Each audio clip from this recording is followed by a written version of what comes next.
તમિલનાડુ લઠ્ઠાકાંડમાં મૃત્યુઆંક 50 થયો, તેમાં 3 મહિલાઓ અને 1 ટ્રાન્સજેન્ડરનો સમાવેશ। લગભગ 135 લોકો અલગ અલગ હોસ્પિટલમાં સારવાર હેઠળ, 30ની હાલત ગંભીર। તમિલનાડુના કલાકુરીચી જિલ્લામાં લઠ્ઠાકાંડમાં મૃત્યુઆંક વધીને 50 થયો છે, જેમાં 3 મહિલા અને 1 ટ્રાન્સજેન્ડર પણ સામેલ છે। રાજ્યના સ્વાસ્થ્ય મંત્રી અને દ્રવિડ મુનેત્ર કડગમ નેતા સુબ્રમણ્યમ માએ શુક્રવારે આ માહિતી આપી હતી। તેમણે કહ્યું કે અત્યાર સુધીમાં 185 લોકોને કલાકુરીચી હોસ્પિટલ, પુડુચેરીની જીપમેર હોસ્પિટલ સામેલ સરકારી હોસ્પિટલ અને વિલુપુરમ સરકારી હોસ્પિટલમાં દાખલ કરવામાં આવ્યા છે, જેમાંથી અત્યાર સુધીમાં 50 લોકોના મોત થયા છે। લગભગ 135 લોકોની સારવાર ચાલી રહી છે, 30 લોકોની હાલત ગંભીર છે। તમિલનાડુમાં ઝેરી દારૂના કારણે મૃત્યુનો સિલસિલો 19 જૂનની બપોરથી શરૂ થયો હતો, જેમાંથી પહેલા દિવસે 34 લોકોના મોત થયા હતા, જેમાંથી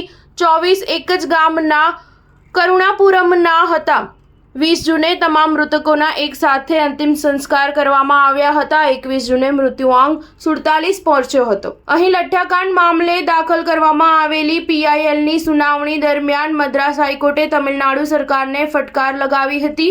જસ્ટિસ D. કૃષ્ણકુમાર અને જસ્ટિસ K. કુમારેશ બાબુની ડિવિઝન બેન્ચે કહ્યું કે આ પહેલીવાર નથી જ્યારે રાજ્ય સરકાર ઝેરી દારૂથી થતા મૃત્યુને રોકવામાં નિષ્ફળ રહી હોય। કોર્ટે કહ્યું કે દુર્ઘટના પહેલા પણ તેણે કલાકુરીચીમાં ગેરકાયદેસર દારૂ વેચવાના સમાચાર વાંચ્યા હતા।